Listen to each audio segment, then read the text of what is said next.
someone had a d like that, I'd be concerned for them. Yeah, they'd have massive and a weirdly shaped, tapered penis. Hello everyone and welcome to today's episode of Yes. Please start it right at that point so they have no context. About the penises. Yeah, just, you guys will never know. Or should I say peni? Is that the right plural? Probably not. I know like octopi and cacti. Octopi is not one actually. Oh god. Your What Google is- search history is going to be Nope, I'm on scuffed after incognito. this. Oh, okay. What is the plural of penis? Oh. Yeah, I didn't think Penises. it would be. Yeah, so it's not a octopi, cacti case. No, octopi is not one. Octopi, the plural of octopus is octopuses. Because I found that out the other day and I was like, ah! I'll look that up. Plural for octopus. Told you. It's octopuses. The plural for octopus is octopuses. It just doesn't sound right. It's an old thing. Apparently it's from Latin. Yeah, The that's... whole octopi thing. Yeah, it's because it's not a Latin word. That's why it's not octopi. But cactus is a Latin word. And that's why it's cacti. The more you know! We are the most educational podcast. You can put this podcast in the educational category. Oh, yes. No alongside longer all gaming. of the languages that people Yes. can learn and stuff. But we're here to talk about some stuff, I think. That's what we're here to do, right? That's what a podcast's No. for. Normally you talk during a podcast. I don't know if you knew that. You know, I didn't. Thank you for, once again, educating me. You know, we could be the first ever non-audio podcast. We could. We could just have it be black and white, and whenever we say something, we need to say it like this and do like cool poses, and then we go And then to we have a the still frame. No, we go to like a still frame Oh, that yes. like appears and just says what we said, Yes. like the silent movies. Yes. Our film brains are whirring right now. Sorry. Mm. But yeah, D&D. You played it this week. Yes. Within the last week. Yes, I Played it did. last Sunday. What happened? What did happen? I thought you'd remember some kind of important bits. It was a pretty the whole city hates you guys now. Oh, yeah. Yeah. That wasn't my fault this time. No, that wasn't you at all. You stayed out of the entire Yeah. thing. You did not.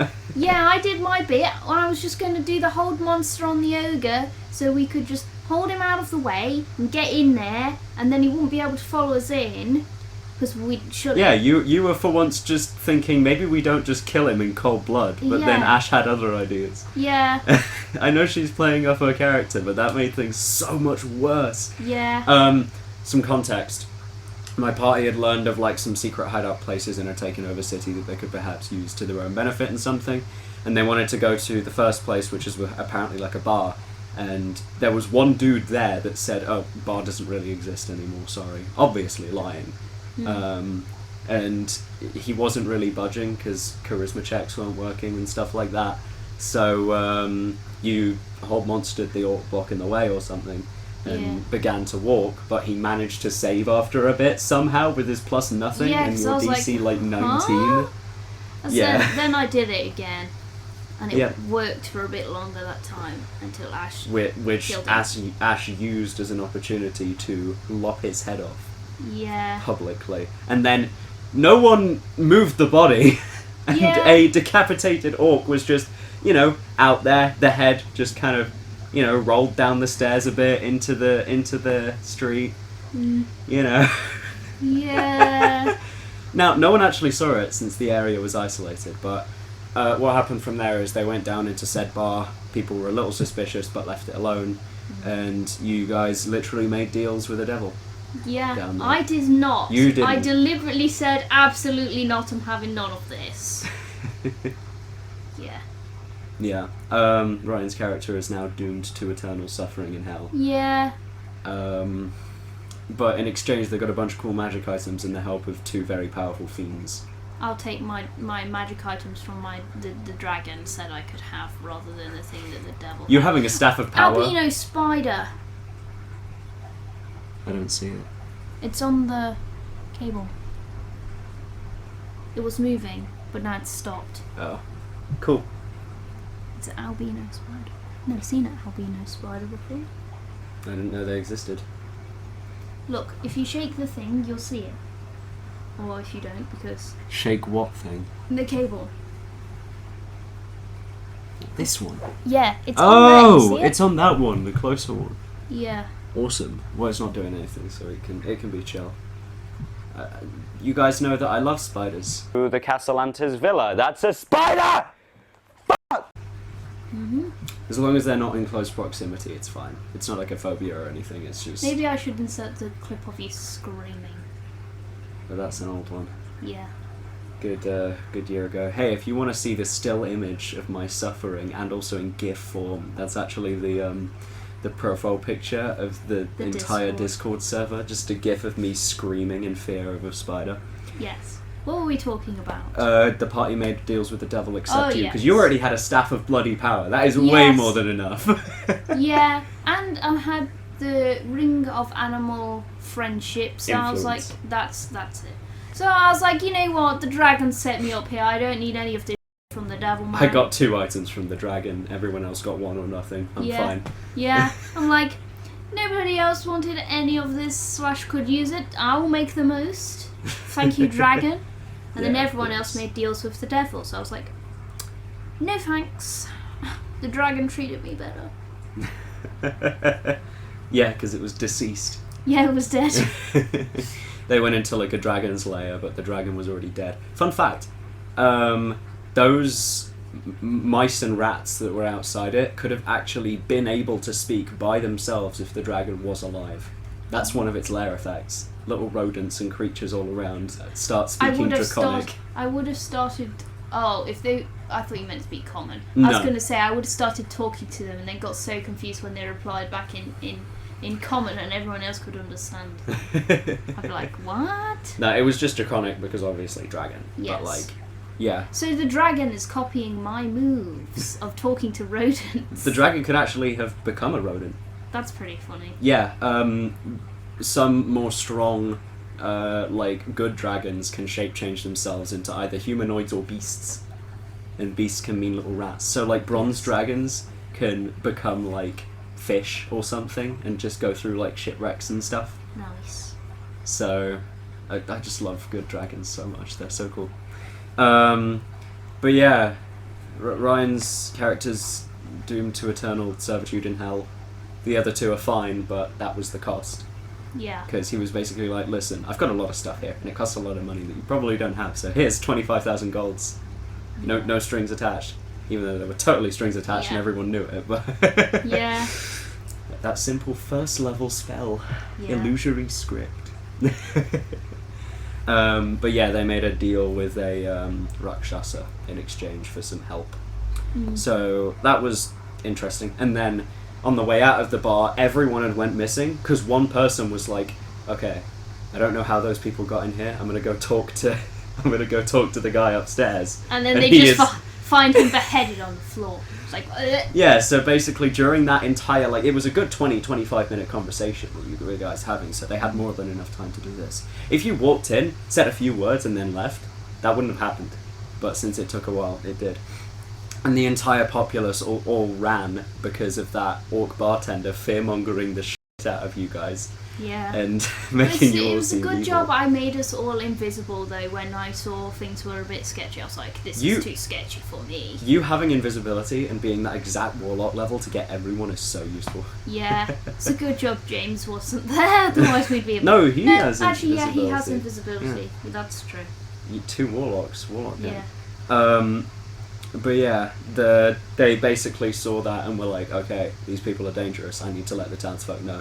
This wasn't even in like a particularly spiteful way, they were just genuinely afraid of you. And then it didn't help that in the area that they were doing it in is the sister of a character that you guys had... I have a fiery burning rage for the Tooth Girl, sending fearmongering. They tried I was I like, mean, it's true. well, we did, but And she's like 13 or something. yeah, but nobody knows that she's the weird, freaky kid of the evil woman. So then they'd turn on her if they knew that. Mm-hmm. So I'm like, do I just out the tooth girl? It depends. Maybe not anymore. Who knows? Maybe you guys are a worse enemy. I mean, I did send the rats to try and nibble on her. They're kind of hard because she is made out of teeth. I didn't think of that. So basically, the party now has the entire city after them, or at least most of it. Your little neighborhood that you know is probably a bit more fine with you guys. Yeah. The rest of the entire city? Yeah.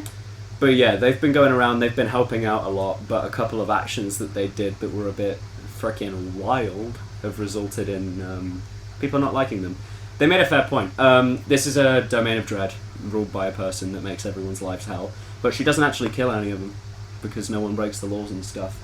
But when you guys showed up, chaos started happening. And for a while, most of the city were on your side, because they were seeing progress. They were seeing rules being lifted, but now they're seeing that freedom comes with a cost. Yeah. Well, they just got to get used to this if they want to leave. Domains of Dread aren't... They're not going to make you feel entirely like a hero. Yeah. Like, one of their main themes is even if you save the world, some people are going to think you're a piece of crap for it.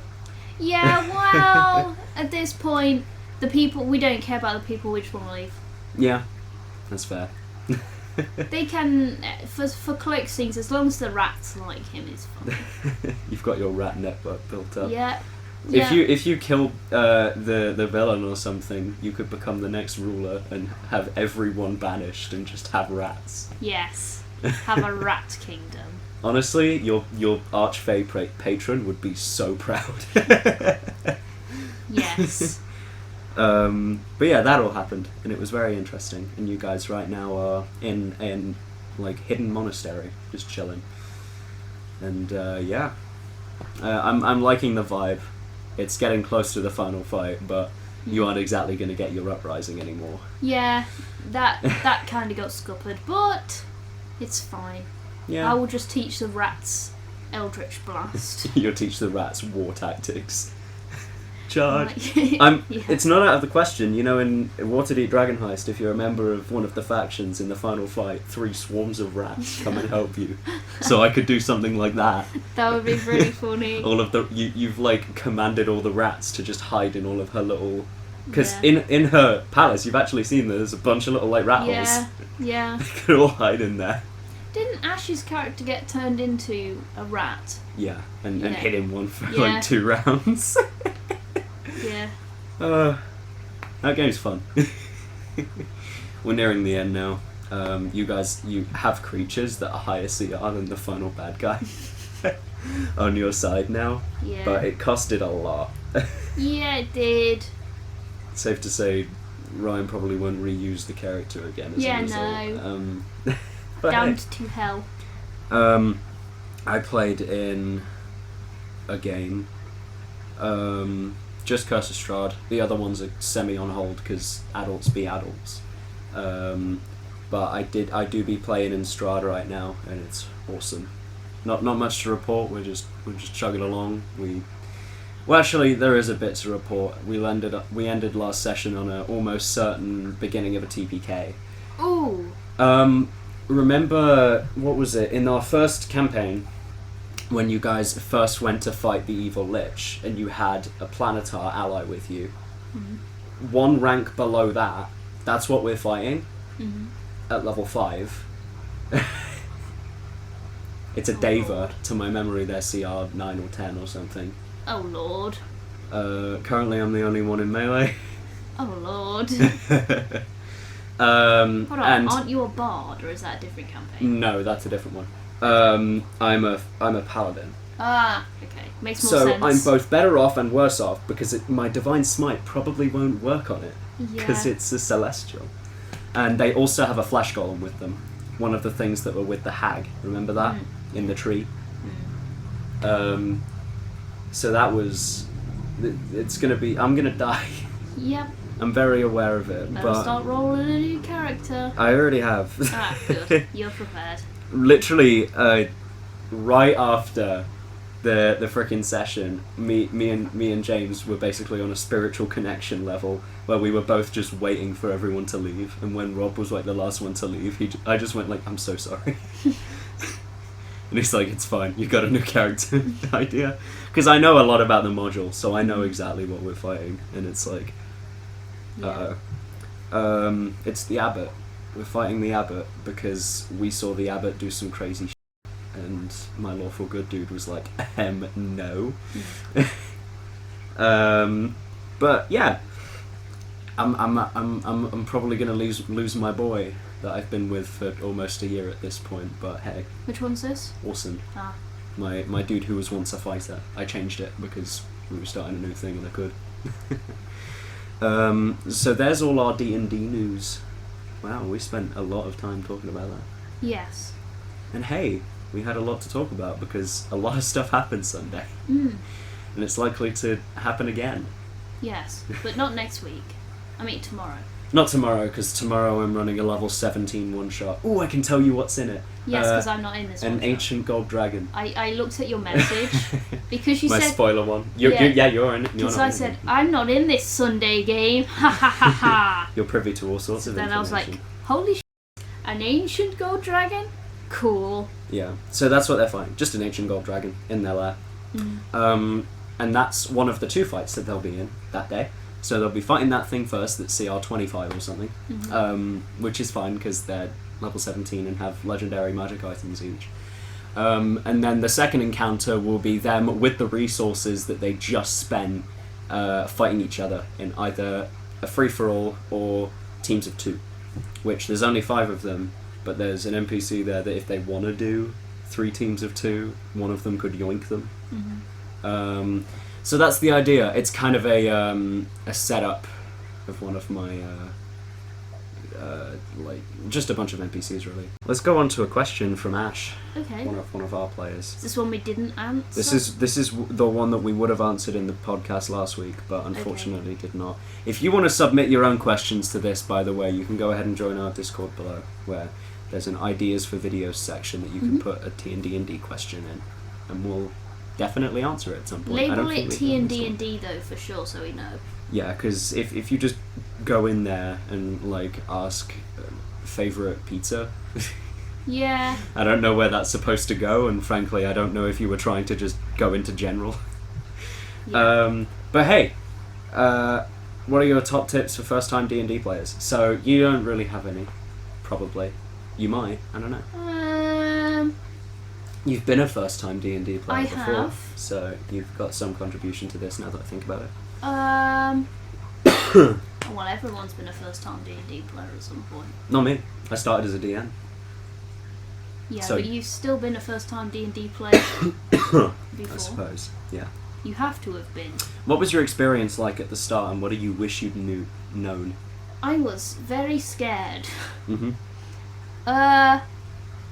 I wish I hadn't spent so much time writing all the spells out in my You had little that notebook. massive booklet, yeah. Yeah, and I wish I'd spent time actually learning what the spells did. Because Were you just doing that to impress me? I was doing it so that I could visualize what spells I had. But then you didn't know any. Yeah. Because if things look pretty, eyes look at pretty things. That's how things work in notes. Well, in my notes anyway. That could maybe work a lot more for like a warlock or a sorcerer, but maybe not do it. Yeah, I wish I had a little bit more knowledge on the classes as well, because when going into it I thought that the druid would be easy. Some Or- class recommendations for if you're just starting off. Fighter is really easy. Monk is really easy. You know that. You actually managed to play a monk very efficiently. As Patch. There's a lot of background noise, so I don't know how loud that was. Well, actually, the background noise that's been in the podcast before, I've listened, and it's really not that bad. Oh, fair. But yeah, It's fighter, just loud airplanes. fighter and monk, pretty easy. Why do people have to? I'd say if you want to try spellcaster, sorcerer, or bard, probably the easiest, and Warlock as well, but jumping into Warlock might confuse you a bit more. I think you were right in saying Barbarian and Fighter and stuff like that. I'd say stay away from magic at first. Because... Don't do, like, Druid, Cleric, Paladin, that's scary. Because it's... Well, I think if you just go for something that's super easy first, where you don't even have to think about magic, because all of the lists of spells that you can have can get quite confusing. So that's definitely what happened to me. Mm-hmm. Because obviously druids get all the spells immediately. Mm-hmm. So having that sort of overwhelmed me when I first came into it. So I think if I had gone like my dad did with Barbarian, for example, I think that would have been easier. Mm-hmm. So I wouldn't have to think about what every spell does, because that takes a lot of brain power. Yeah. So hopefully, if you're a first-time D&D player, your DM knows a lot about the game. There's plenty of confusing things that you really don't have to worry about. If you have a question, ask your DM. Hopefully, if they're good enough, they will simplify it to heck for you. Or other players, if they've done the game before. Yeah, they should also be able to help you and stuff. And different, classes work in different ways and stuff, and it can all be very confusing. But as long as your DM puts it in simple terms, or your players that you're with, should be easy enough. We're back. We've got our cameo. I don't know why. It always comes around this specific time. The ice cream man always comes around this time, and even on days when it's literally going to rain in like 20 minutes. Damn. That's some dedication right there. Who's going to want ice cream right now? Well, I guess they do things other than ice cream in ice cream vans. Not really. You can just buy flakes, I think. Can you? To my memory, you can get like flakes for 20p or something. No, I don't think you can. I don't know. Not been to an ice cream van in a while. Yeah. If you don't know how the hecky-wecky D&D works, just ask your DM like what you want to do, and they'll figure out how to do it. I can imagine if you're a first-time player, DMs will be a lot more lenient. Oh yeah, of with course. Stuff. Because, well, I know you were, but then Ryan and Ash were really helpful as well for all of us. And I mean, I came with my dad and my brother, so we were all sort of like, what now? And we were trying to help each other as well, but yeah. Yeah, and hey, even if you feel like I don't want to interrupt everyone if I don't know what's going on, just interrupt them anyway. No one's gonna care. Yeah, but if you're on like a big spiel about blah blah blah blah blah, and we know that we're coming up to a fight, and I want to look at a spell or something, and we're playing in person or whatever, I would be very intimidated to ruin your flow. I'd just be like, how does this spell work? So then maybe I would go, well, because I know what I did in the first bit is I kept interrupting Christopher. I was like, Christopher, how does this work? And then he would tell me.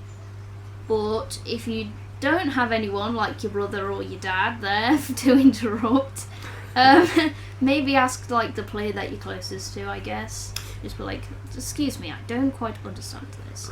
Because, I don't know. No one's going to be mad if you ask for help. No one's going to be annoyed. Yeah. Even, like, obviously if you feel bad about interrupting the flow or something, don't do it. But even if your DM's literally in the middle of describing something, if you're relatively new, they do not care if you cut them right off.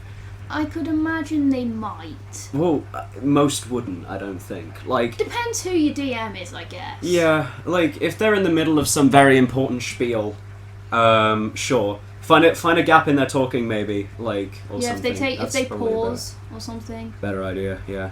And plus, so when you're in combat and stuff, it can be a bit overwhelming because you might just stop thinking about the fight for a good few minutes, and then suddenly it's your turn, and you're like, huh. So I think it's always good to have like a few reliable fallbacks. I think if you're online, what you can do is just like private message one of the other players. Yeah. If like the DM's on a spiel. Sometimes I do that with Christopher. I'm like, Christopher, I've seen this spell, do you know what it does? I still do it now. And I do it now when we're still playing, because it will come to my turn in combat and I'm like, right, I've seen this spell, I don't quite fully know what it does, can someone help me? And then usually it's just you, because everyone else is like muted or whatever. Oh, there's that Orion. Yeah. Ryan always jumps in. Yeah. But yeah, if it's combating something and the players are like taking their turns in like 20 seconds or something, don't feel like you have to do that. If you're like playing a bard or something and you're like, right, I want to do this thunder wave thing, but it says a 15-foot cube. How the heck does that work? You can ask that and ask where you might want to be and where to put that and stuff like that. Because then when you do it, you're going to feel awesome. Yeah, and I mean, it can be quite confusing, especially if you've moved to a spellcaster from, say, a barbarian or something, or Very a big fighter. jump. Yeah. When you're used to, I will attack, I'll do it again. Yeah. How about again? Yeah. Maybe again. Yeah, and then just going to so you know this big spell thing? What's a burning hands? Yeah. How do I do a cone? Yeah. What happens if I do a charm person but it doesn't work? Did they know? You know, that sort of stuff. Yeah. And it's all really confusing. And if you just ask your DM, it's fine. Just ask your DM. Anything at all, they'll answer. If they don't, they're an absolute womble. And they don't deserve to be your friend. I'm just thinking about how funny that's going to sound with it being muted partway through it. What do you mean? Because now I have to Oh out swear censorship, words. of course. We're half an hour in it. Yeah, but I still keep doing it. Sometimes fair. I don't. I mean, good idea. Especially if younger people are watching. My cousin. Yeah. Bye, Finley. Hi, Finn! Sup? Yeah. We weren't swearing just now. I wasn't swearing just now. I'm a great Absolutely influence. He's seen the first few videos where you say, ha ha ha, ho ho ho, what the f*** are you doing in my house? He's seen it. What the frick are you doing in my house? But yeah, there's some general tips. Like, this channel basically assumes that you know a bit about D&D, but hey, if you don't, that might be useful or something, I don't know. Yeah. Find Maybe it we first. should come up with a proper format for how we do podcasts. Maybe, I don't know. Maybe we should, like, at least put a bullet point or two down instead of me just Yes. sitting down and starting. Yeah. And me just playing Fire Emblem Three Houses until we Until have to I say, record. we're recording now. When we started recording, I literally still had it, and then you were like, "Okay, can you come off that now?" Yeah. I'm like, "Oh, yep. Yeah. Hi." That's just how this works. I set everything up, get everything ready, and you're just either on your phone or playing games. When this And is the then- only thing we're doing, I'll Yeah. definitely put more effort into it. But for now, this is still more like just a random hobby. Yeah. Yeah. Maybe we should do like a full-on other video at some point about starting for new people. Yeah, I think that would be quite interesting. But I think it should be not in podcast format. Yeah, no, not at all. I feel like it should be... I don't know, maybe we should do a whole different section of advice for new people. That could be cool. So, our other question that we have is, what do you think on Chris Perkins' article about canon in D&D? You probably don't know what that means. The general concept of it is talking about how different people's campaigns have different canons. You know what a canon is, right? It's like a... Yeah. So, for example, R.A. Salvatore, the most famous like D&D writer or something, has a book series that's based in the Forgotten Realms, which is your typical D&D setting, that is separate from the D&D setting that is written about in D&D 5th edition. And it kind of just... That basically means that they all have their own different canons depending on the story. And that's definitely something that I like to assume a lot. So my canon is that Waterdeep is not in the Forgotten Realms. It's somewhere completely different. Because I wanted to put the city of Waterdeep in my world or something. So I did that. That's my own canon, stuff like that. And there's a lot of different things. Like, some people think that most D&D games should like just be separate, but I think it would be cool as hell if, you know, one player was running a game in this setting and another player was doing the same thing and the events were happening in correlation. Yeah, you've said that before, where certain games influence how the other ones happen. Yeah. So you've said that you wanted to run another game in Waterdeep after the events of what we'd done. Yeah. With a different party and have that. Yeah, I kind of wanted to do that. Also, when we were in the middle of actually running Dragon Heist, I thought it would be cool to see what would happen, because I had another group of like 2 people who wanted to play D&D, but our DM that we'd been with like ghosted us after session 1 or something. Yeah. So I ran something for them for like 2 sessions maybe, that was in the same world, and they were basically picking up your slack. Yeah. All of the stuff that you did wrong, they were having to deal with. Started raining now. Oh, it started raining.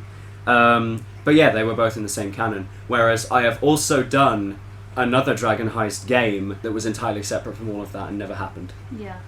So it's entirely possible to do either. I think it would be kind of cool if I talked to Ash about our games being in the same world, because we're both running a game in the same setting.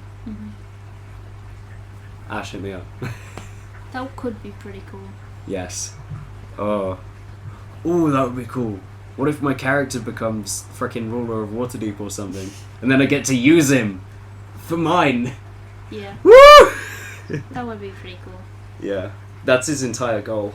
Just become big boy ruler of something. He's a cleric, and when he hits 20th level, my idea for what he's going to do with his free divine interventions, which is basically a thing that you can do as a cleric, your cleric will be able to do it at level 10, where there's a small chance of your literal god helping you. Oh, like, cool. directly. You could actually ask Loki to appear and do some stuff.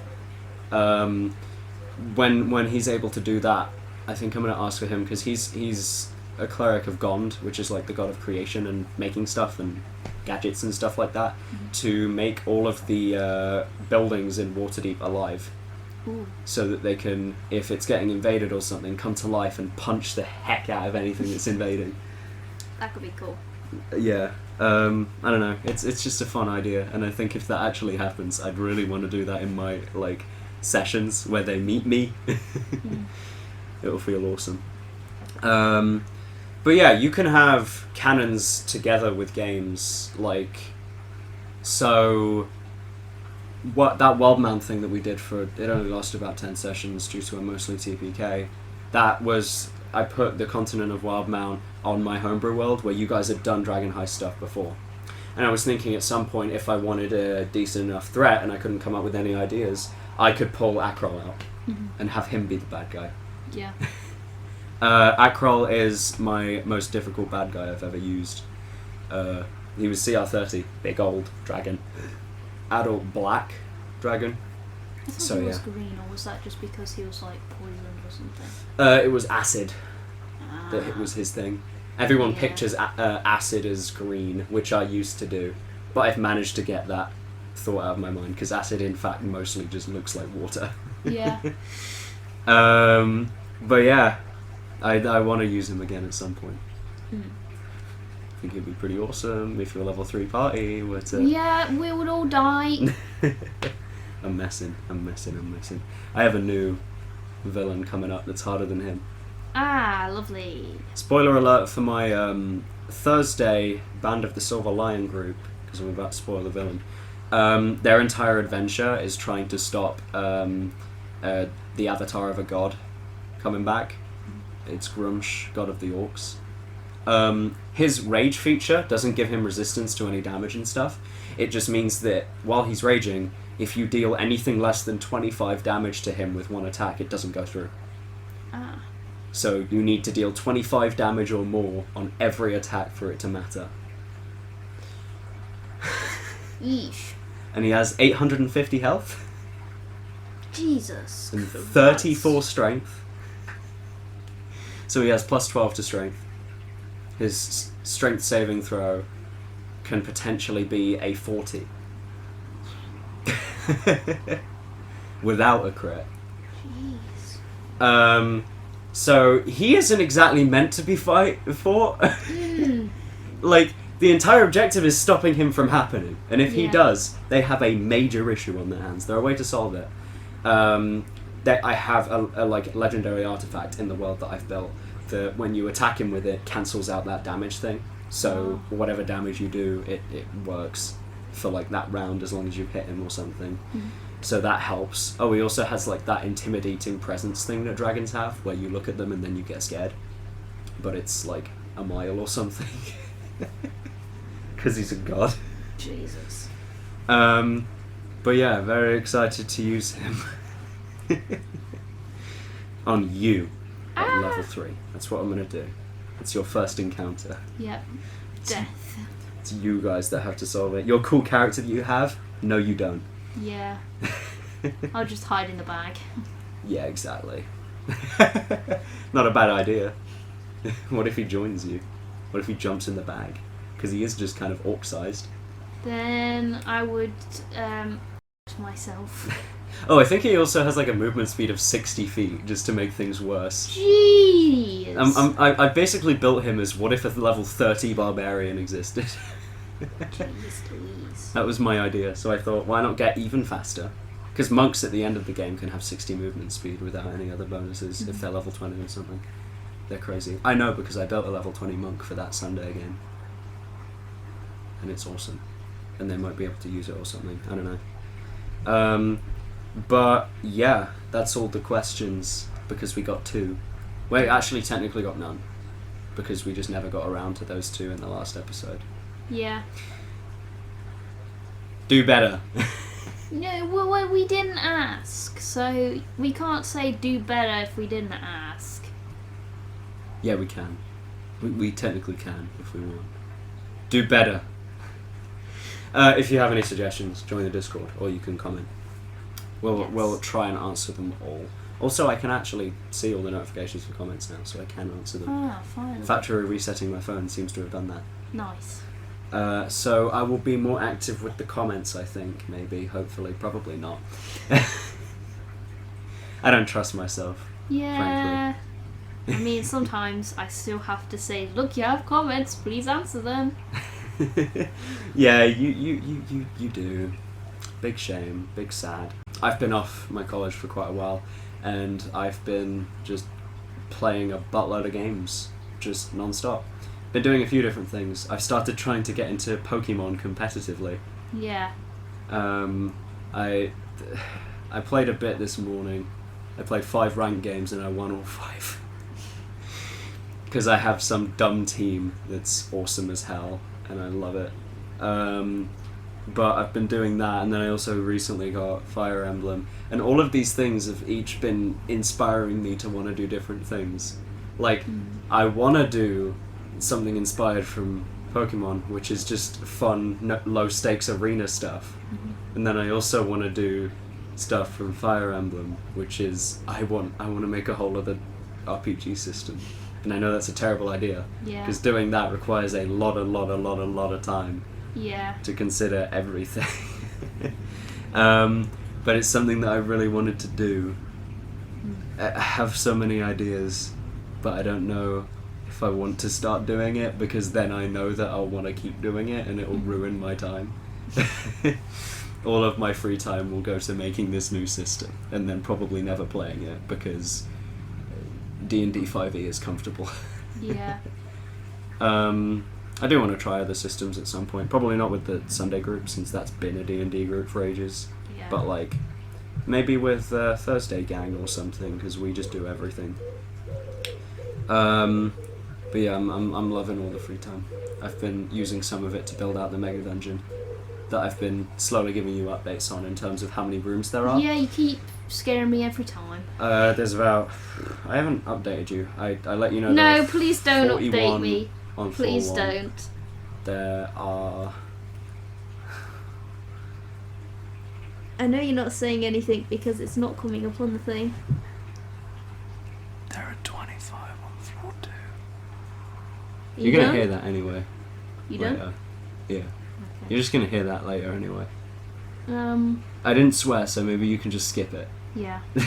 Um, Okay, I will. But yeah, I'm liking building it. It's fun. I've got some funny layouts, some funny encounters. I just All I went wild know with it. so far is there's goblins because you said to expect goblins. Well, yeah, goblins are more common in Eberron because they're like citizens of civilization, like Yeah. normal people. Like ogres are in civilization, and it's not really. It's like people might look at an ogre in the streets weirdly, but they can just kind of be in towns and cities, and people don't care really. People are looking at Valdor worse because there aren't really Goliaths around. Yeah. But yeah, I'm very excited to run that and probably just use all of my ideas at once in there, because I have too many for my own good.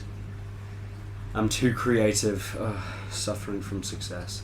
Anyway, thank you for watching today's T&D&D, where if you want to submit more questions, go to the Discord and comment, and go to the Discord. And maybe you can comment as well.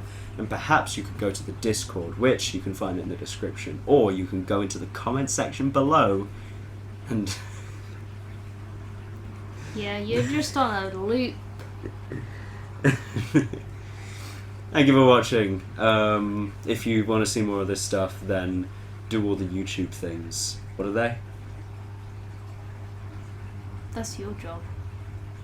It can be your job today. What are they? Like, comment, subscribe, join the Discord, follow us on Instagram, and put on the notification bell. As you can see, she is so enthusiastic. So thank you guys. Smash the like button. Smash! Oh god. I'm just looking at how big those waveforms are. I love embarrassing you. Yeah. See ya. Bye bye.